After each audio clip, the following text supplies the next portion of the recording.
Zeus កូនប្រុសរបស់លោកបានត្រឡប់មកវិញហើយខ្ញុំនាំមកនៅការបំផ្លិចបំផ្លាញភ្នំអូលីមពិក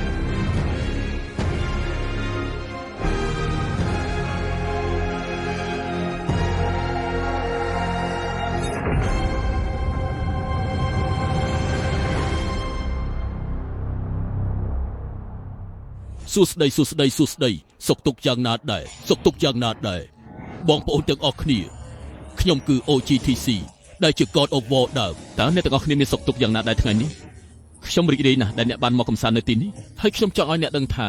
ខណៈពេលដែលយើងឈានដល់ការបញ្ចប់ប្រមាណខែចុងក្រោយនៃខួបលើកទី20របស់ God of War ខ្ញុំពិតជារំភើបចិត្តណាស់ក្នុងការនាំយកព័ត៌មានដ៏គួរឲ្យរំភើបមួយចំនួនអំពីស៊េរីហ្គេមនេះមកជូនអ្នកនៅថ្ងៃនេះឥឡូវនេះមើលចុះយើងរីករាយនិងរំភើបចិត្តណាស់ក្នុងការបញ្ជាក់ជាចុងក្រោយថាការផលិតឡើងវិញនៅវគ្គទាំង3នៃភាសាក្រិចកំពុងស្ថិតក្នុងការអភិវឌ្ឍហើយបាទមែនហើយ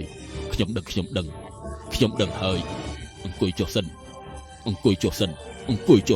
ឡូវនេះមើលចុះគម្រោងនេះនៅតែស្ថិតក្នុងដំណាក់កាលដំបូងនៅឡើយដូច្នេះវាត្រូវចំណាយពេលបន្តិចទៀតមុនពេលយើងត្រឡប់មកចែករំលែកបច្ចុប្បន្នភាពមួយផ្សេងទៀតមែនទេប៉ុន្តែខ្ញុំប្រាប់អ្នកថាលើកក្រោយដែលយើងត្រឡប់មកវិញយើងនឹងមកជាមួយអ្វីដែលអស្ចារ្យវីរៈបុរសបាទអ្នកបានរងចាំដូច្នេះសូមអរគុណសម្រាប់ការអត់ធ្មត់របស់អ្នកប៉ុន្តែអ្វីដែលសំខាន់បំផុតនោះខ្ញុំចង់អរគុណអ្នកទាំងអស់គ្នាសម្រាប់ការគាំទ្រដល់ស៊េរី God of War នេះអស់រយៈពេលជាច្រើនឆ្នាំមកនេះដូច្នេះជាកិច្ចបញ្ចប់ខ្ញុំចង់និយាយថាអរគុណអ្នកទាំងអស់គ្នាសម្រាប់ការអត់ធ្មត់របស់អ្នកសូមថ្លែងអំណរគុណចំពោះអ្នកសន្តិភាព PlayStation